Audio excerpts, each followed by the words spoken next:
अस्सलाम वालेकुम नाजरीन, JN न्यूज़ HD के साथ मैं हूं नाइला भट्टी। नजर डालते हैं आज की अहम खबरों पर।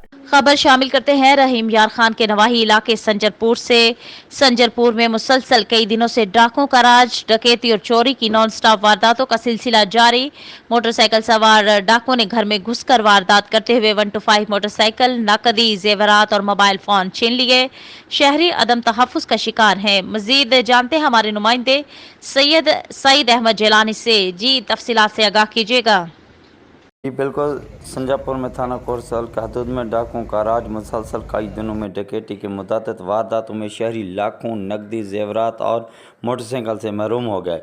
संजापुर में डाकुओं ने घर में घुसकर डकैती की वारदात की। मोटरसाइकिल सवार डाकुओं ने घर वालों को यरगमाल बनाकर लाखों रुपए की नकदी, जेवरात और घर में खड़ी 125 मोटरसाइकिल लूट कर फरार हो गए।